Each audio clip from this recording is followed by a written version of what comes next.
ভিডিওটাতে ক্লিক করার জন্য আপনাদের সকলকে অসংখ্য ধন্যবাদ। আশা করি আপনারা প্রত্যেকেই সুস্থ রয়েছেন, ভালো রয়েছেন। দ্রুত নিয়োগে একটি পরীক্ষা কনস্টেবলদের। কনস্টেবল পদে দ্রুত নিয়োগ করতে চাইছেন রাজ্যের পুলিশ কর্তারা। এই জন্য প্রাথমিক এবং মূল লিখিত পরীক্ষার বদলে একটি লিখিত পরীক্ষা করতে গত মাসেই প্রস্তাব পাঠানো হয়েছে নবান্নে।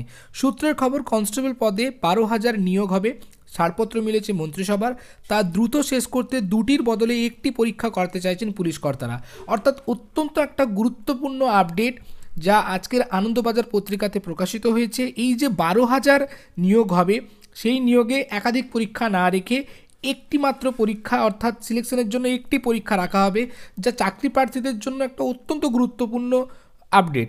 এবং এই সমগ্র 12,000 যে নিয়োগ হবে, সেই 12,000 নিয়োগ খুব শীঘ্রই শুরু করা হবে। এবং এই যে একটি পরীক্ষার কথা বলা হয়েছে, এর জন্য নবান্নের যে পারমিশন বা নবান্নর কি মতামত সেটা জানার জন্য রাজ্যের পুলিশ বোর্ড থেকে পাঠানো হয়েছে সেটা, এবং সেটাও কিছুদিনের মধ্যে অবশ্যই আসবে।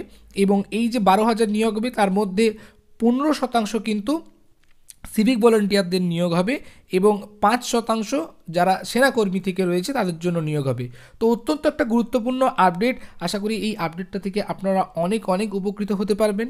এবং আগামী দিনে কনস্টেবল পদে যে একাধিক আপডেটগুলো আসবে, বেঙ্গল হেল্পার চ্যানেলে আপনারা তার সময় সময় দেখতে পাবেন। প্রত্যেকে সুস্থ থাকবেন, ভালো থাকবেন, এবং অবশ্যই বেঙ্গল হেল্পার চ্যানেলে নতুন হয়ে থাকলে চ্যানেলটি সাবস্ক্রাইব করে পাশে থাকা বেল আইকনটিকে প্রেস করবেন আগামী দিনের গুরুত্বপূর্ণ নোটিফিকেশান পাওয়ার জন্য।